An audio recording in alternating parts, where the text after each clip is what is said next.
After the Russians secured Pentagon-run biolabs in Ukraine, the U.S. Embassy was caught deleting proof of this from their website. And when the Russians shared documents showing the Ukrainian Minister of Health ordering employees of these biolabs to destroy all deadly pathogens, U.S. Senator Marco Rubio asked the U.S. State Department if there was any truth to this. Undersecretary Victoria Nuland not only confirmed the presence of the labs, but confirmed that they contain weaponized biological agents that they now fear the Russians will indiscriminately use to start a world war. The Pentagon calls them bio-research labs and containment labs, and claim their clandestine operation is all somehow in self-defense. But they are admittedly creating and storing weaponized biological material, and so these biolabs are in violation of Article 1 of the Prohibition on Biological Weapons. During the past couple years, citizens of the world have been getting an advanced education on bioweapons, and the very same crooks we see foisting the Great Reset medical tyranny are involved in the Ukrainian bioweapons labs. This is all being paid for with tax dollars through the Pentagon's Defense Threat Reduction Agency, the DTRA. U.S. company Black & Veatch has been working closely with the DTRA building bioweapons labs since 2003. Black & Veatch share an office in Kiev with Metabiota, who signed an $18.4 million contract with Black & Veatch in 2014.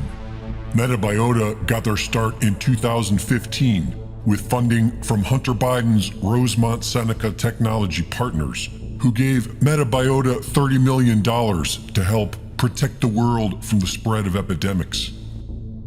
This is the very same Rosemont Seneca that was mysteriously wired $3.5 million from the wife of the former mayor of Moscow. And the very same Metabiota partnered with Peter Daszak's EcoHealth Alliance, the group that Dr. Fauci used to funnel money to the Wuhan lab for gain-of-function research in 2014. In 2014, Metabiota, EcoHealth Alliance, and the Wuhan Institute of Virology were together researching infectious diseases deriving from Chinese bats.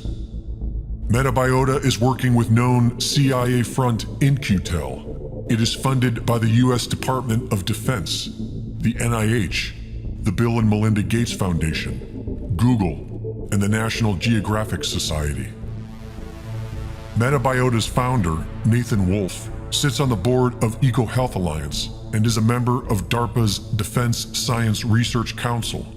In 2012, he wrote a book titled The Viral Storm: The Dawn of a New Pandemic Age, wherein he thanked his friends, pedophile Jeffrey Epstein and biotech venture capitalist Boris Nikolic. Boris Nikolic was named Jeffrey Epstein's successor executor upon his death. Wolfe has also been seen hanging out with Ghislaine Maxwell on multiple occasions. He is also one of Klaus Schwab's young global leaders, trained on how to enact the Great Reset agenda being directed by the World Economic Forum.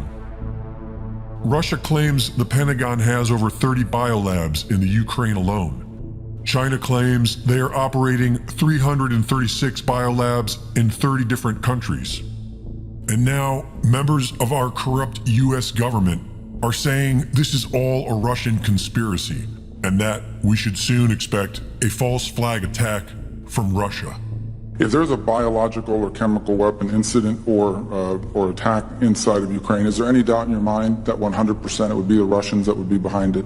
There is no doubt in my mind, Senator, and it is classic Russian technique to blame on the other guy what they're planning to do themselves.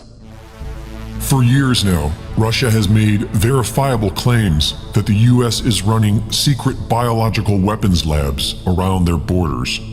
And while Western media now claims this to be misinformation, back in 2013, they reported on it. While the United States have been waging illegal wars all across the world in the name of democracy, Russia has been quietly selling energy and minding their own business. And according to National Geographic, this was the reason why the Pentagon was building these bioweapons labs in the first place, because Russia was entirely quiet on the subject, and the US wanted to get ahead of them. The initial biolab in Kazakhstan was built by the US for $100 million to store high-risk diseases such as plague and anthrax, and was hoping to attract scientists who might otherwise create biological weapons of mass destruction for someone else, in order to keep the world safe. The US has since built several labs in Kazakhstan.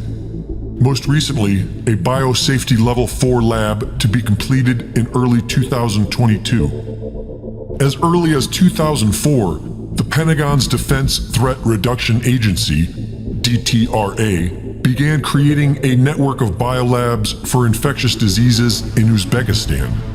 And within a few years after operations began, outbreaks of unknown diseases were reported in the same areas as the labs.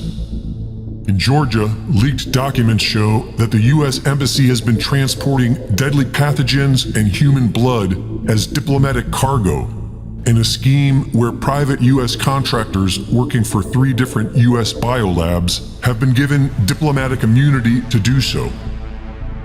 Shortly after Russia invaded Ukraine, At War Clandestine released a video with maps of U.S. biolabs matching up with maps of the recent attack, suggesting that Russia was securing these top-secret biolabs.